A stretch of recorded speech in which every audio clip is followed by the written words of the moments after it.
প্রিয় দর্শক, আমন্ত্রণ। শুরু হচ্ছে নিরাপদ খাদ্য বিষয়ক সাপ্তাহিক অনুষ্ঠান নারিশ নিরাপদ খাদ্য ও সুস্থ জীবন, powered by aggregate network limited. অনুষ্ঠানটির কো-স্পন্সর অ্যাভন অ্যানিমাল হেলথ। আজকের পর্ব ষষ্ঠ পর্ব প্রচারিত হচ্ছে। মাশরুম সম্পর্কিত আজকের এ পর্বের সম্মানিত অতিথি হিসেবে আমাদের সাথে উপস্থিত আছেন ডক্টর জীবন নাহার খন্দকার, একজন মাশরুম বিশেষজ্ঞ, এবং আরও উপস্থিত আছেন জনাব খালেদা খাতুন, পুষ্টিবিদ। আপনাদের দুজনকেই স্বাগত জানাচ্ছি। আলোচনার শুরুর পূর্বে রয়েছে ছোট্ট একটি ভিডিও ক্লিপ, চলুন দেখে আসি। নিরাপদ খাদ্য ও সুস্থ জীবন অনুষ্ঠানে আপনাদের সবাইকে স্বাগত জানাচ্ছি। দর্শক, আপনারা ইতিমধ্যে জেনে গেছেন আজ আমাদের অনুষ্ঠানের ষষ্ঠ পর্ব, এবং আজকের পর্বের বিষয় মাশরুম, পুষ্টিগুণ সমৃদ্ধ নিরাপদ খাবার এবং অর্থনৈতিক সম্ভাবনা। কিন্তু এর অংশীজনেরা কি ভাবছেন, চলুন তা জেনে নেওয়া যাক। আমি 10,000 টাকা নিয়ে নামছি, তো এখান থেকে আমি 2টা র্যাক বানাইছি। স্পন আমি কিনে নিচ্ছি 800 স্পন। তো এইখান থেকে আমার প্রতিদিন সকাল বিকাল 3 বেলা পানি দেওয়া হচ্ছে, আর ওইখান থেকে আমার প্রতিদিন 1-1.5 কেজি ফলন বের হয়। ওইখান থেকে আমি 300 টাকা করে কেজি প্রতি পাচ্ছি। মিল্কি মাশরুম আছে, বাটন মাশরুম আছে এবং ঋষি মাশরুম আছে। ওয়েস্টারের কাঁচা আছে, আমাদের কাছে শুকনা আছে। ওয়েস্টার মাশরুমের পাউডার আছে, ওয়েস্টার মাশরুম দিয়ে তৈরি আচার আছে। ঢাকাতে সব জায়গায় দিই। 50 কেজির উপরে হয় না, গরমের দিনে অনেক সময় 15 কেজি হয়, আর শীতের দিনে 200-250 কেজি বিক্রি করি আল্লাহর রহমতে। কেন ক্যাপ নামে একটা ক্যাপসুল তৈরি করছে, এটা আপনার শরীরের রোগ প্রতিরোধ ক্ষমতা বৃদ্ধি করে, উচ্চ রক্তচাপ, টক্সিন, কোলেস্টেরল, অ্যাসিডিটি এগুলোর জন্য ভালো একটা কাজ করে। আর এছাড়া আমরা মাশরুম থেকে বেশ কিছু কসমেটিক্স আইটেম প্রোডাক্ট তৈরি করছি। পরিবার থেকে কোনো বাধা নেই, পরিবার আরও চায় যে মাশরুম নিয়ে আমি কোনো একটা কিছু করতে পারি, আমি যেন একটা ভালো সফল উদ্যোক্তা হতে পারি। আর আমারও ইচ্ছা শক্তি অনেকটাই আছে, আমি মাশরুম নিয়ে কিছু একটা করব ইনশাল্লাহ। মাওনা শ্রীপুর থেকে আসছি, আমার ছেলে এইচএসসি পরীক্ষা দিয়েছে, এখন আমরা ট্রেনিং নিয়ে আমরা বেকার সমস্যা সমাধান হয়, এই জন্য আসছি। আমরা জানি মাশরুমে আসছে প্রচুর পরিমাণ প্রোটিন, এছাড়াও এখানে আছে দরকারি সব মিনারেলস ও ভিটামিন ডি। আমি একজন সচেতন মা হিসাবে আমার ছেলে মেয়েদের জন্য স্বাস্থ্য এবং মেধা সুষম বৃদ্ধির জন্য খাদ্য তালিকায় সবসময় মাশরুমকে প্রাধান্য দিয়ে থাকি। আমার হার্টের সমস্যা ছিল, ডায়াবেটিক্সেরও সমস্যা ছিল এবং ফ্যাটি লিভারও ছিল। মাশরুম আমি নিয়মিত খাদ্য তালিকা রাখার পরে আমি ইনশাল্লাহ আলহামদুলিল্লাহ এখন অনেকটা সুস্থ ফিল করছি। তরকারিতেই দেয়, মাংসতে দেয়, মাছে দেয়, ভেজিটেবল যেটা রান্না হয় সেখানেও দেয়। বিশেষ করে ফ্রাইটা বেশি ভালো লাগে। যারা আগ্রহী চাষি তাদেরকে কিন্তু আমরা এখানে প্রতি কর্মদিবসে বিনামূল্যে একটা প্রশিক্ষণ দিয়ে থাকি, যাতে তারা ওয়েস্টার মাশরুম, বিশেষ করে আমাদের দেশে যেটি সবচেয়ে বেশি হয়, সেটি তারা যাতে সহজে চাষ করতে পারে, সেই চাষ পদ্ধতিটা আমরা প্রতিদিন আমরা এখানে শিখাই। বিপণনের জন্য কৃষকরা নিজেরাও চেষ্টা করছে এবং আমরাও তাদের সাথে চেষ্টা করছি। অনলাইন প্ল্যাটফর্মের মাধ্যমে তারা ভোক্তা এবং যারা উৎপাদনকারী তাদের মধ্যে কমিউনিকেশন হয়, এবং এই কমিউনিকেশনে আমরা সহযোগিতা করে থাকি। প্রকল্প থেকে একটা অ্যাপস তৈরি করা হয়েছে, সেখান থেকে কিন্তু ভোক্তা এবং বিক্রেতা উভয়ই কিন্তু এখানে যুক্ত হতে পারে। প্রিয় দর্শক, মাশরুমের নানা বিষয়াদি নিয়ে বিভিন্ন অংশীজনের মতামত আমরা জেনে নিলাম। মাশরুম উন্নয়ন ইনস্টিটিউট, সাভার থেকে মোহাম্মদ শফিকুল ইসলাম, নিরাপদ খাদ্য সুস্থ জীবন, এশিয়ান টিভি, ঢাকা। মাশরুম সম্পর্কে সমাজের বিভিন্ন অংশীজনের কথা শুনলাম। আসলে দর্শকের কাতারে দাঁড়িয়ে যদি প্রশ্ন করি যে আসলে মাশরুম কোন ধরনের খাদ্য? Thank you. আপনার মাধ্যমে আজকে আমাদের এই অনুষ্ঠানের সম্মানিত দর্শকবৃন্দ এবং মাশরুম অনুরাগীদের জানাই শুভেচ্ছা। আসসালামু আলাইকুম। আসি আপনার কথায়, মাশরুমকে আমরা আসলে সুপারফুড হিসেবে জেনে থাকি। মাশরুম কোনো উদ্ভিদ বা প্রাণীজাত খাবার না, এটা এক ধরনের ছত্রাক। আমরা যারা ছত্রাক নিয়ে কাজ করি তারা আমরা জানি ছত্রাকের খাবার উপযোগিতার উপর বেস করে এটাকে 2 ভাগে অ্যানালাইসিস করা যায়। একটা হলো খাবার উপযোগী ছত্রাক, একটা হলো খাবার অনুপযোগী ছত্রাক। খাবার উপযোগী যে ছত্রাক সেটাকে আমরা মাশরুম বলে থাকি। মাশরুম সাধারণত সবজি হিসেবে ব্যবহার করলেও এটার পুষ্টিগুণ এবং ঔষধি গুণের জন্য বিশ্বব্যাপী সমাদৃত। ওকে, অনেক ধন্যবাদ। আসলে আমরা ছোটকাল থেকেই শুনে আসছি আসলে মাশরুম হচ্ছে ব্যাঙের ছাতা, এর জন্য ব্যাঙের সাথে সম্পর্কিত বিষয়, এই জন্য অনেকে আসলে এটাকে অ্যাভয়েড করে বা কালচারালি এটা একটু অন্যরকম অ্যাকসেন্ট লাগে, এই জন্য খায় না। এ ব্যাপারে আপনি কি বলবেন? জি, আমি সার্টেন আসপেক্টে আমি আপনার সাথে সম্পূর্ণভাবে এগ্রি। আমাদের এখনও এই ধরনের একটা কুসংস্কার কাজ করে যে মাশরুম একটি ব্যাঙের ছাতা। আসলে ব্যাঙের সাথে এর কোনো সম্পর্ক নেই। আমরা যেটা সহজভাবে এক্সটেনশনের ভাষায় বলে থাকি, যেটা বক্ষণযোগ্য বা খাবারযোগ্য যে ছত্রাক, এটা হলো মাশরুম। এটা সব সময়ের জন্য আমাদের জন্য নিরাপদ এবং আমাদের শরীরের অনেক প্রয়োজনীয় চাহিদা পূরণ করে। আর অন্যদিকে যেগুলো অনিরাপদ, যেটা আসলে খাবার অযোগ্য, ক্ষতিকারক মাইক্রোটক্সিন থাকে যেগুলোতে, ওগুলোকে আমরা বলি হচ্ছে ব্যাঙের ছাতা। অনেক ধন্যবাদ। আসলে তাহলে বোঝা গেল যে মাশরুম সম্পর্কে যে কুসংস্কার আছে সেটা সম্পূর্ণই ভুল ধারণা। হ্যাঁ, বৈজ্ঞানিক কোনো ভিত্তি এখানে নাই। অনেক ধন্যবাদ। আমরা জনাব খালেদা খাতুন আপনার কাছে আসি। মাশরুমের পুষ্টিগুণ সম্পর্কে যদি আপনি আমাদেরকে জানাতেন। মাশরুম পুষ্টিগুণ সমৃদ্ধ একটা খাবার। এতে আছে vitamin, minerals, protein, fibre, antioxidant. একটা মানব দেহে সাধারণত রোগ প্রতিরোধ ক্ষমতা তৈরি করে ভিটামিন, মিনারেলস। তো প্রাকৃতিকভাবেই মাশরুমে সেই ভিটামিন, মিনারেলসগুলি সুসামঞ্জস্যভাবে আছে। যেমন বি ভিটামিন আছে, রিবোফ্লাভিন, থায়ামিন, তারপরে নিয়াসিন, ভিটামিন ডি এবং আপনার মিনারেলসের ভিতরে sodium, potassium, calcium, copper, selenium এগুলো পর্যাপ্ত পরিমাণে আছে। কাজেই মানুষের শরীরে রোগ প্রতিরোধ তৈরি করতে এর কোনো বাধা নেই। এটা মানুষের শরীরে রোগ প্রতিরোধ তৈরি করতে পারে। 2 নম্বর হচ্ছে যে মাশরুমকে বলা হয় একটা উন্নত মানের প্রোটিন। সাধারণত ফার্স্ট ক্লাস প্রোটিন যেগুলো আমরা বলি সেগুলোতে 9টা এসেনশিয়াল অ্যামাইনো অ্যাসিড থাকতে হয়, যার প্রতিটি এই মাশরুমে উপস্থিত আছে। এবং এই মাশরুম আমরা সাধারণত মাছ, মাংস, ডিম এগুলো খাইলে এগুলো অনেক নামি খাবার, কিন্তু খেতে গেলে অনেক টাকা পয়সার প্রয়োজন, আবার খেতে গেলে আমরা অল্প খেতে পারি না, যার কারণে বেশি খেতে গেলে আমাদের রক্তে কোলেস্টেরল জন্মে। কিন্তু মাশরুমের প্রোটিনে কার্বোহাইড্রেট এবং ফ্যাট কম থাকার কারণে এবং যেটা কোলেস্টেরল ভাঙার জন্য যেটা লোভাস্ট্যাটিন, তারপরে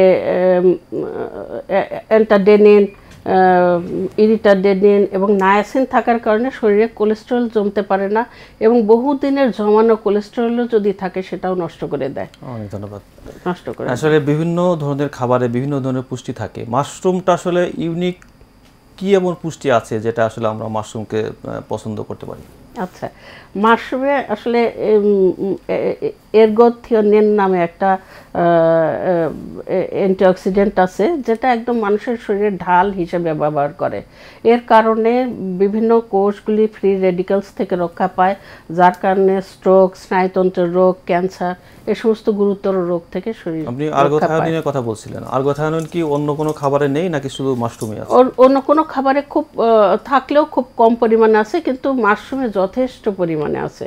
একজন মানুষের কোষ রক্ষা করার জন্য যতটুকু প্রোটেকশন দেওয়া দরকার ততটুকু দেওয়ার জন্য যথেষ্ট পরিমাণে। অনেক ধন্যবাদ। আমরা আসছি আপনার কাছে, ডক্টর জিবুর নাহার, আপনার কাছে জানতে চাই যে আসলে নিরাপদ মাশরুম বলতে আসলে আমরা কি বুঝি? নিরাপদ খাদ্যের অনুষ্ঠানে নিরাপদ মাশরুম অবশ্যই আমাদের জানতে হবে। আমরা যারা সমতলের অধিবাসী তাদের জন্য মেসেজ হলো, পাহাড়ি জনগোষ্ঠী দীর্ঘদিন থেকেই বন্য মাশরুম বা ওয়াইল্ড মাশরুমগুলো কালেক্ট করে এবং খায়, কিন্তু আমরা সমতলের অধিবাসীরা সেগুলো সঠিকভাবে চিহ্নিত করতে পারি না। তো এর জন্য যে কোনো বন্য মাশরুম আমাদের জন্য অনিরাপদ। এখানে মাইক্রোটক্সিন যদিও সেটা খাবারযোগ্য হতে পারে, বাট যেহেতু আমরা এটাকে শনাক্ত করতে পারি না এজন্য এটা আমরা অ্যাভয়েড করব। গবেষণা নেই, যথেষ্ট পরিমাণে গবেষণা নেই। আর সেই সাথে আরেকটা জিনিস আছে যে মাশরুম যে সাবস্ট্রেটের মধ্যে আমরা চাষ করি, যেহেতু এটা আমরা মাটিতে চাষ করি না, বিভিন্ন জৈব যৌগের উপর চাষ করি, তো সেটা নিরাপদ হতে হবে। তো মজার বিষয় বা আমরা খুবই কনফিডেন্টলি বলি, বাংলাদেশে যে সব জৈব যৌগ ব্যবহার করে মাশরুম চাষ করা হয়, যেমন কাঠের গুঁড়া, ধানের খড়, কৃষিজ বর্জ্য, এগুলো সবটাই নিরাপদ। সো বাংলাদেশে চাষযোগ্য মার্কেটে যে মাশরুমগুলো অ্যাভেলেবল থাকে তা আমরা নিঃসন্দেহে বলতে পারি এটা সম্পূর্ণভাবে নিরাপদ। ওকে, অনেক ধন্যবাদ। তার মানে হচ্ছে বাজারে বাণিজ্যিকভাবে যেসব মাশরুম আমরা দেখতে পাই সেই মাশরুমগুলো টোটালি নিরাপদ। ওকে, অনেক ধন্যবাদ। একজন উদ্যোক্তা যদি মাশরুম চাষ করতে চায়, ছোট উদ্যোক্তা হোক বা ব্যক্তিগত পর্যায়ে হোক, তাহলে তার কিভাবে শুরু করা উচিত? এটা খুবই ভালো একটা কোশ্চেন করেছেন, কারণ আমাদের বেকার সমস্যা ডে বাই ডে অনেক বেড়ে যাচ্ছে। সেক্ষেত্রে মাশরুম একটা কার্যকরী সমাধান হতে পারে। তো সেক্ষেত্রে মাশরুম চাষকে আমাদেরকে আগে বুঝতে হবে এটা সাধারণত 2টা ধাপে করা হয়। একটা হলো বীজ উৎপাদন, আর একটা হলো মাশরুম চাষ করা। বীজ উৎপাদনের জন্য যারা বীজ উৎপাদনকে পেশা হিসেবে নিতে চান সেক্ষেত্রে তাদের খেয়াল করতে হবে যে তাদের টিস্যু কালচার সম্পর্কে সম্যক ধারণা থাকতে হবে, কারণ মাশরুম একটা টিস্যু কালচার ক্রপ, যে কারণে আমি বলছি এটা একটা নিরাপদ খাবার। টিস্যু কালচার বলতে কি ল্যাবরেটরিতে ল্যাবরেটরি মেইনটেইন করতে হবে। আর যারা মাশরুম চাষ করতে চায়, এটা স্বাভাবিক, এটা আমি আপনারা সবাই করতে পারে, কারণ এই চাষের জন্য তেমন কোনো ফসলি জমির দরকার হয় না। তারপরে সেটা আমাদের অল্প পুঁজিতে শুরু করতে পারি, যেমন আমাদের ভিডিওতে আপনারা শুনলেন 10,000 টাকা দিয়ে শুরু করেছে। তো সেটা সম্ভব, তবে এখানে কিছু ঝুঁকি আছে। প্রতিটা ক্রপেরই তো কিছু ঝুঁকি থাকে। এই ঝুঁকির মধ্যে হচ্ছে যে আমাদের সামারে, গ্রীষ্মকালে সাধারণত বীজ উৎপাদক এবং মাশরুম চাষি দুইজনই খুব ঝুঁকির মধ্যে পড়ে যায়, চাষযোগ্য মানে প্রোডাকশন কমে যায়। একই সাথে আমাদের সাবস্ট্রেটের কথা বললাম, আমাদের সাবস্ট্রেটেরও আমাদের যে কার্যকারিতা, বায়োলজিক্যাল এফিসিয়েন্সি যেটা আমরা বলি, সেটা অনেক কম। আরেকটা জিনিস হচ্ছে, যদি আপনি শিল্প আকারে নিতে চান তাহলে অবশ্যই এখানে আধুনিক প্রযুক্তি থাকতে হবে, যেটা আসলে আমাদের এখনকার যে মাশরুমের অবস্থা সেখানে খুব বেশি আধুনিক প্রযুক্তি ব্যবহার করা হচ্ছে না। তো এই জন্য এগুলো অনেক গবেষণার বিষয়। আমাদের দেশে মাশরুমও খুব বেশি যে গবেষণার টপিকস হিসাবে আমরা সেটাকে দেখি এরকম হয় না। সো বিভিন্ন বিশ্ববিদ্যালয় যে আছে আমাদের, তাদের জন্য খুবই ভালো একটা কাজ হতে পারে। তারা যদি এগিয়ে আসে তাহলে মাশরুম সেক্টরকে খুব ভালোভাবে এগিয়ে নেওয়া যাবে, এবং আমাদের যে বেকার সমস্যার কথা আমরা বলছি এটা তো দূর হবে, সেই সাথে আমরা এটা কিন্তু ফরেন কারেন্সিও আর্ন করতে পারব। ধন্যবাদ। আমরা আসছি আপনার কাছে জনাব খালেদা খাতুন। আমরা ভিডিও ক্লিপে দেখছিলাম যে একজন বলছিলেন যে মাশরুমের অনেক উপকারিতা, হাই প্রেশার, বিভিন্ন ধরনের ডায়াবেটিস, এগুলো কথা বলছিলেন। তো উপকারিতার দিক থেকে একজন পুষ্টিবিদ হিসাবে আপনি কি বলবেন, বা উদ্যোক্তারা যে কথাগুলি মাশরুম সম্পর্কে বলেন তাদের বক্তব্য একেবারেই সঠিক, কিন্তু এই অনুষ্ঠানের মাধ্যমে আমি আরও একটু ক্লিয়ার করতে চাই। যেমন মাশরুমে পর্যাপ্ত ভিটামিন মিনারেলস থাকার কারণে রোগ প্রতিরোধ ক্ষমতা জন্মায়, সোডিয়াম কম থাকে, পটাশিয়াম লেভেল বেশি থাকে, যার কারণে একজন মানুষের রক্তচাপ নিয়ন্ত্রণে থাকে, কোলেস্টেরল কমানোর কারণে হার্টের স্বাস্থ্য ভালো থাকে, বেশি আঁশ এবং কম কার্বোহাইড্রেট থাকার কারণে মেদভুঁড়ি কম হয়, ওজন কম হয় এবং ডায়াবেটিসের ঝুঁকি কম থাকে।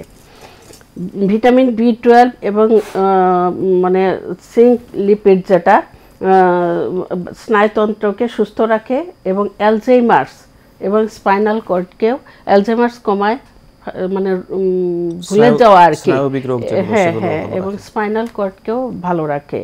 তারপরে ফাইবারে এনজাইম থাকার কারণে অন্ত্রের যে ভালো ব্যাকটেরিয়াগুলিকে শক্তিশালী করে এবং কোলনের পুষ্টিকে শোষণ করতে সাহায্য করে। এছাড়াও বাচ্চাদের ক্ষেত্রে যেটা হয় যে খুব সুসামঞ্জস্যভাবে ক্যালসিয়াম, ফসফরাস এবং ভিটামিন ডি থাকার কারণে বাচ্চাদের হাড়, হাড্ডি, দাঁত, নখ, চুল এগুলি ঠিকভাবে গঠন হয়। আর সৌন্দর্য চর্চার ব্যাপারে বলবো যে এতে রিবোফ্লেভিন এবং নায়াসিন থাকার কারণে ত্বকের চেহারাও ভালো হয়। অনেক ধন্যবাদ, অনেক ধন্যবাদ। তো প্রিয় দর্শক, নিচ্ছি ছোট্ট একটি বিজ্ঞাপন বিরতি, আমাদের সাথে থাকুন।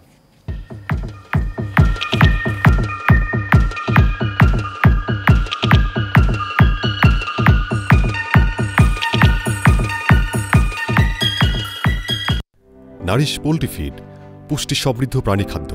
এর ব্যবহারে নিশ্চিত হয় সঠিক ওজন বৃদ্ধি ও ডিম উৎপাদনের সক্ষমতা। উন্নত মানের কাঁচামাল দিয়ে তৈরি হয় ফিডের প্রতিটি দানা। প্রাণীর সঠিক পুষ্টি ও ভোক্তার খাদ্য নিরাপত্তা নারিশের অঙ্গীকার। নিরাপদ খাদ্য শুরু হয় খামার থেকে, তাই আমরা দিচ্ছি নিরাপদ ও বিশ্বস্ত ফিড, যাতে নিশ্চিত হয় মাংস ও ডিমের গুণগত মান। দেশ জুড়ে হাজারো খামারি নারিশ ফিডের উপর নির্ভরশীল, কারণ তারা জানে সফল খামারের পেছনে আছে নারিশ। নারিশ, পুষ্টির প্রতিশ্রুতি, নিরাপত্তার আস্থা। 60 না 60 বেচলে আমার খরচ উঠবে না। তাই যা বাড়িতে নিয়ে বসা। ও রমজান আলী, আদা কি বাড়িতে বসাইছো? আমি তো সকাল সকাল আদা রাজধানীতে পাঠাই দিছি, ঘরে বসেই বিক্রি করি। কেমনে কি? এগ্রিগেট অ্যাপ দিয়া অ্যাকাউন্ট খোলা যত সহজ, চালানো ঠিক ততটাই সহজ।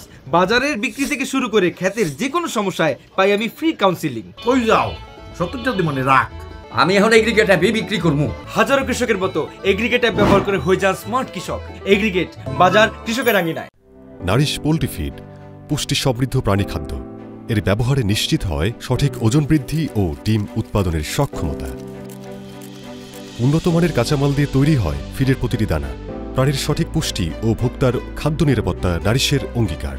নিরাপদ খাদ্য শুরু হয় খামার থেকে, তাই আমরা দিচ্ছি নিরাপদ ও বিশ্বস্ত ফিড, যাতে নিশ্চিত হয় মাংস ও ডিমের গুণগত মান। দেশ জুড়ে হাজারো খামারি নারিশ ফিডের উপর নির্ভরশীল, কারণ তারা জানে সফল খামারের পেছনে আছে নারিশ।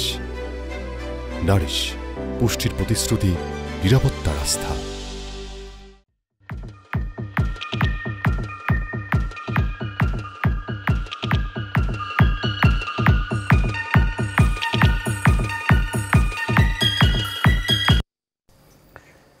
বিরতির পর আবারও আমন্ত্রণ।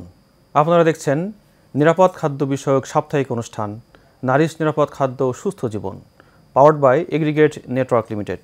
অনুষ্ঠানটির co sponsor Avon animal health. তো বিরতির আগে আমরা জনাব খালেদা খাতুনের কথা শুনছিলাম। এবার আমরা আসি ডক্টর জীবন নাহার আপনার কাছে। বাংলাদেশে খাদ্য নিরাপত্তা বা পুষ্টি নিরাপত্তা নিশ্চিতকরণে মাশরুমের কিভাবে ভূমিকা থাকতে পারে বা মাশরুম কিভাবে ভূমিকা রাখতে পারে? Thank you. আমার সহালোচক খালেদা আপার কথা থেকে আমরা সহজেই বুঝতে পারলাম যে মাশরুম খুব পুষ্টিকর এবং নিরাপদ স্বাস্থ্যকর একটা খাবার। সো বাংলাদেশের পুষ্টি চাহিদা পূরণ এবং খাদ্য নিরাপত্তার যে কৌশলগত বিষয়গুলো আছে সেখানে অবশ্যই মাশরুমকে অন্তর্ভুক্তি করা উচিত। আর সেই সাথে আমাদের বর্তমান বিশ্বের যে জনপ্রিয় একটা কনসেপ্ট 3-0 থিওরি, সেই 3-0 থিওরিটা হচ্ছে শূন্য বেকারত্ব, শূন্য দারিদ্রতা এবং শূন্য কার্বন ইমিশন, যেটা আমরা মাশরুম চাষের মাধ্যমে সহজেই এটা অ্যাচিভ করতে পারি। কারণ মাশরুম যখন তার মাইসেলিয়ামের মাধ্যমে বৃদ্ধিপ্রাপ্ত হয় সেটা কার্বনকে ট্র্যাপ করে দেয়। সো শূন্য ইমিশন এখানে থাকছে। আর আমাদের ভিডিও ক্লিপ প্লাস আমাদের অন্যান্য কথায় আমরা জানি মাশরুম বেকারত্ব দূর করার জন্য খুবই কার্যকরী একটা উপায়। তো সেই ক্ষেত্রে আমার কিছু আমাদের সরকার যারা ব্যবস্থাপনায় আছেন মাশরুমে, তাদের কাছে আমার কিছু অবজারভেশন আছে, যেহেতু আমি দীর্ঘদিন মাশরুম নিয়ে কাজ করছি। সেটা হলো আমাদের যে মাশরুম চাষিরা আছে বা মাশরুম উদ্যোক্তারা যারা আছে, এখনও অনেকেই 20 বছর 40 বছর যাবৎ কাজ করছে, কিন্তু মাশরুমকে এখন কৃষি পণ্যের অন্তর্ভুক্তি করা হয়নি। যে কারণে কৃষিতে যে ভর্তুকি বা কৃষিতে যে সুযোগ সুবিধাগুলো সরকারের কাছ থেকে দেওয়া হয় সেটা মাশরুম চাষিরা পাচ্ছে না। আবার একটা বিষয় হচ্ছে যে মাশরুম তো জানেন খুবই পচনশীল, পেরিশেবল আইটেম। তো এটার বহুমাত্রিক ব্যবহার নিশ্চিত করতে হবে। সেক্ষেত্রে প্রসেস খাবার একটা খুব গুরুত্বপূর্ণ বিষয় বা গুরুত্বপূর্ণ একটা সেক্টর। কিন্তু আমরা জানি না কোন খাদ্যে কত % মাশরুমকে দিলে আমরা তাকে মাশরুম জাত বা মাশরুম প্রসেসড খাবার বলবো। একই সাথে মাশরুমের বাজার ব্যবস্থাপনা, যেটা এককভাবে চাষিদের পক্ষে করা একটু ডিফিকাল্ট। তো আমরা যদি সম্মিলিতভাবে সরকার যদি এইসব বিষয়গুলোকে কনসিডারেশনে রেখে একটি নীতিমালা প্রণয়ন করে এবং সেটা এই কৌশলগত যে খাদ্যের নিরাপত্তার যে কৌশলগত দিকটা আছে সেখানে যদি এই সবগুলো আসপেক্টে একসাথে করে মাশরুমটাকে অন্তর্ভুক্তি করে, তাহলে অবশ্যই আমরা জাতি হিসাবে অনেক বেশি উপকৃত হব এবং সুস্থ জাতি গঠন করতে পারবো। আমরা আপনার সাথেও আশা করি যে সরকার মাশরুমকে একটি কৃষি পণ্য হিসাবে অন্তর্ভুক্তি করবেন। তো অনেক ধন্যবাদ। আমরা আসি জনাব খালেদা খাতুন। আমরা জানি আপনি ডায়াবেটিস নিয়ে অনেক গবেষণা করেছেন, বিশেষ করে মাশরুমের সাথে ডায়াবেটিসের সম্পর্কিত যে গবেষণা বার্ডেমে, এটা আপনি অনেক গবেষণা করেছেন। আমরা আপনার এই গবেষণার সম্পর্কে কিছু শুনতে চাই। অ্যাকচুয়ালি একটা মানে প্রচলিত কথা আছে যে মাশরুম খেলে ডায়াবেটিস সেরে যায়। ডায়াবেটিস আসলে সারার রোগ নয়, একবার যার হয় তার জীবন মানে মৃত্যু পর্যন্ত থেকে যায়, বাট এটাকে কন্ট্রোলে রাখা যায়। মাশরুমে যেহেতু কার্বোহাইড্রেট এবং ফ্যাট কম এবং ফাইবার অনেক আছে, যার কারণে এটা ডায়াবেটিস কন্ট্রোলের জন্য খুবই ভালো একটা মানে খাবার। এছাড়া এতে আছে বিটা গ্লুকান পলিস্যাকারাইড, যা অ্যান্টি ডায়াবেটিক হিসেবে কাজ করে এবং ইনসুলিনের সেন্সিটিভিটি সংবেদনশীলতা বাড়িয়ে দেয়। কাজেই যদি যারা নিয়মিত মাশরুম খায় তাদের ডায়াবেটিস কন্ট্রোল করাটা সুবিধা হয়। এছাড়াও এতে আছে এরগোথিওনিন নামে অ্যান্টিঅক্সিডেন্ট, যেটা কোষগুলিকে খুবই জোরালোভাবে সেভ করে, রক্ষা করে, যার কারণে ডায়াবেটিক রোগীরা সুস্থ থাকে এবং মানে ডায়াবেটিস কন্ট্রোলে রাখতে পারে। আমরা যেটা রিসার্চ করেছিলাম 2007 সালে, আমরা 30 জন রোগীর উপরে, তখন খুব কষ্ট ছিল, মানুষ মাশরুম সম্পর্কে অত জানতো না, খুব কষ্ট করে দেখা গেছে যে 150 জনের উপর অ্যাপ্লাই করে মানে ড্রপ আউট হইতে হইতে 30 জনের উপরে আমরা একটা ফলাফল দাঁড় করিয়েছিলাম। বাট এইটাই ওয়ার্ল্ডের ভিতরে ফার্স্ট হিউম্যানের উপরে এই রিসার্চটা হয়েছিল। এক্সপেরিমেন্টটা হয়েছিল। পরের বছর অবশ্য বাংলাদেশ গভর্নমেন্ট আমাদেরকে ফান্ডিং করেছিলেন এবং আমরা 1 বছর 365 দিন আমরা রোগীর বাড়িতে বাড়িতে গিয়ে ইনশিওর করেছি যে তারা মাশরুম খেয়েছে কিনা, অন্য যা কিছু খাক তো মাশরুমটা তাকে খেতেই হবে। একটা নির্দিষ্ট পরিমাপ ছিল, সকালে 50 গ্রাম, দুপুরে 50 গ্রাম, রাতে 50 গ্রাম, সেই খাওয়াটা আমরা ইনশিওর করেছি। তো 365 দিনের ভিতরে দেখেছি আমরা যে ডায়াবেটিস কন্ট্রোল হয়, কোলেস্টেরল কমে যায়, হাইপার টেনসিভ যারা ছিলেন তারা নর্মাল টেনসিভ, এবং যেটা মানে হয় যে মানে অ্যান্টিঅক্সিডেন্টের কারণে তারা এগোথিয়ানের কারণে তারা অত্যন্ত সুস্থ জীবনযাপন করে। অনেক ধন্যবাদ আপনার গবেষণার জন্য, আমরা আপনার সফলতা কামনা করি। ডক্টর জীবন নাহার, আপনার কাছে আমরা আসছি একটা প্রশ্ন। তার আগে দর্শক আপনাদেরকে জানিয়ে রাখি, আমাদের প্রতিটি পর্বে বিষয়বস্তুর উপরে থাকে একটি করে কুইজ। আপনারা কুইজটি আমাদের স্ক্রিনে দেখতে পাচ্ছেন। কুইজের সম্ভাব্য উত্তর আপনার নাম, আপনার ফুল অ্যাড্রেস এবং কন্ট্যাক্ট নাম্বার লিখে আমাদের স্ক্রিনে দেখানো হোয়াটসঅ্যাপ নাম্বারে পাঠিয়ে দিন। বিজয়ীদের জন্য থাকবে আকর্ষণীয় উপহার। তো ডক্টর জীবন নাহার, আমরা আলোচনার মধ্যে জানতে পেরেছি যে বাংলাদেশের মাশরুম সম্পর্কিত যে বাজার ব্যবস্থাপনা, এটার কিছুটা দুর্বলতা আছে। এইভাবে যদি আপনি একটু বিস্তারিত বলেন। জি বল, থ্যাংক ইউ, খুব ভালো একটা কোশ্চেন করেছেন। আমাদের মাশরুমের বাজারজাতকরণের যে প্রবলেমগুলো আছে সেগুলো আমাদের অ্যাড্রেস করা খুবই জরুরি এখন। তো সাভারের যে মাশরুম ডেভেলপমেন্ট ইনস্টিটিউট আছে তাদের তথ্য মতে সারা বাংলাদেশে বাৎসরিক মাশরুম উৎপাদন হয় 40,000 মেট্রিক টন। যদিও আমি আমার কিছু ছোট রিসার্চের মাধ্যমে দেখেছি একটু রেজাল্টের একটু এদিক সেদিক আছে, বাট 40,000 মেট্রিক টন ধরলেও বাংলাদেশের জন্য এটা খুবই কম উৎপাদন, খুবই কম। তো সেই ক্ষেত্রে আমাদের এই উৎপাদন বাড়াতে গেলে অবশ্যই আমাদের বাজারজাতটাকে স্মুথ করতে হবে। তো বাংলাদেশে বাজারজাত ক্ষেত্রে যে প্রবলেমগুলো আমরা দেখি তার মধ্যে প্রথম হচ্ছে যে এটার জন্য সুনির্দিষ্ট কোনো মার্কেট প্লেস নেই। যেমন আপনারা মাংস কিনতে যাবেন, জানেন ওই বাজারে গেলে আমি মাংস কিনতে পাবো, কিন্তু আপনি জানেন না কোথায় গেলে মাশরুম কিনতে পাবেন। তো যেমন আমরা কৃষকের বাজার করছি, সেভাবে যদি আমরা একটা সাইট করে মাশরুমের জন্য ডেডিকেট করে দিতে পারি যে শুধু মাশরুমের এবং মাশরুমজাত পণ্য এখানে থাকবে, তাহলে মানুষের জন্য এটা সুবিধা হবে রিসিভ করতে। এটা একটা বিষয়। আরেকটা বিষয়, আমরা যখন দেখি যে মাশরুম চাষ এবং মাশরুম বাজার করতে গেলে আমরা বড় বড় শহরগুলোকে টার্গেট করি, বিশেষ করে ঢাকা, চট্টগ্রাম, এগুলো। কিন্তু আপা যে বললেন মাশরুমের যে পুষ্টি উপাদান এবং ঔষধি গুণ যেগুলো, এইটাকে অ্যাসপেক্টটাকে যদি আমরা কাজে লাগাতে পারি তাহলে কিন্তু আমাদের উপজেলা শহর, জেলা শহর, এমনকি গ্রামের মধ্যেও কিন্তু মাশরুমের প্রচুর ভুক্তা তৈরি করা যাবে। তো আমাদেরকে ওই বিষয়গুলো খেয়াল করতে হবে যে আমরা কোথায় মাশরুমটাকে নিতে চাই, আমাদের প্ল্যানিংটা কি। আরেকটা বিষয়, যদি আমরা খোলা বাজারে মাশরুমকে, আমি পার্সোনালি অ্যালাউ করবো না যে মাশরুম সায়েন্টিস্ট হিসাবে, কারণ মাশরুম খুবই পচনশীল একটা খাবার, পেরিশেবল, হাইলি পেরিশেবল। তো এটা যখন আপনি এই খোলা বাজারে কোনো রকম প্রোটেকশন ছাড়া যদি এটা আমরা নিয়ে আসি, সেটা আমাদের হেলথের জন্য আমি মনে করি একটা রিস্ক থাকতে পারে। তো আবার প্রচারও কম হচ্ছে। আমাদের আসলে যত জনগোষ্ঠী আমরা এবং যত কিছু আছে সবগুলোতে আমরা কাজে লাগাইতে পারছি না। তো এই প্রচারের দিকেও আমাদেরকে খুব ভালোভাবে মনোযোগী হতে হবে, মানুষের কাছে পৌঁছাইতে হবে মাশরুমটা কি, কেন আমরা খাবো। আমাদের যে বর্তমানের আবহাওয়ার যে অবস্থা, পরিবেশগত কারণে আমাদের কিন্তু অনেক হেলথ ইস্যু তৈরি হচ্ছে, যেগুলো আমরা কিন্তু মাশরুম খেলে অনেকটাই রিকভার করতে পারি। তো ন্যাচারালি রিকভার করতে পারে, মেডিসিনের উপর আমাদের ডিপেন্ড করতে হচ্ছে না। আপা ওইটা সুন্দর করে বললেন। তো এই জায়গাগুলো আসলে আমাদের ফোকাস করতে হবে। অনেক ধন্যবাদ। আমরা ভিডিওতে দেখছিলাম যে একটা অ্যাপস এর কথা বলা হচ্ছিল, এই অ্যাপসটার ব্যাপারে এটা খুবই ভালো একটা কাজ করেছে মাশরুম ডেভেলপমেন্ট ইনস্টিটিউট, খুব ভালো একটা কাজ করেছে যে এখানে আপনি কিছু জানতে চাচ্ছেন, সেখানে অ্যাপসে গেলে আপনি সেটার ইনফরমেশনটা ইজিলি পাচ্ছেন, কোথায় মাশরুম কিনতে পারবেন বা কত আছে, কি আছে মাশরুমের এখনকার বাজার কন্ডিশনটা কি, সবগুলো ওখানে যাওয়া যায়, যেটা আমরা যেহেতু স্মার্টফোন ব্যবহার করি, সো আমাদের দুর্গরায় এটা একটা খুব ভালো কাজ হয়েছে। অনেক ধন্যবাদ। তো ডক্টর জনাব খালেদা খাতুন, আপনার জাস্ট 10 সেকেন্ডের একটা কোশ্চেনের অ্যান্সার আমি চাই। সেটা হচ্ছে যে আপনি পুষ্টিবিদ হিসাবে আমরা আসলে কিভাবে মাশরুম খেলে পুষ্টি গুণাগুণ অক্ষুণ্ণ থাকে? মাশরুমটাকে আসলে মানে খাওয়ার আগে অবশ্যই পরিষ্কার পরিচ্ছন্ন করে নেওয়া উচিত এবং আমি বলবো যে যখন অনেকে আমরা সালাদ হিসেবে খাই চুপে খাই এই খাবারের আগে অন্তত 10 মিনিট যদি ভাপিয়ে নেওয়া হয় তাহলে মাশরুমের গুণাগুণটাও নষ্ট হয় না এবং যা যদি কোনো রোগ জীবাণু থেকে থাকে সেটাও ক্লিয়ার হয়ে যায়।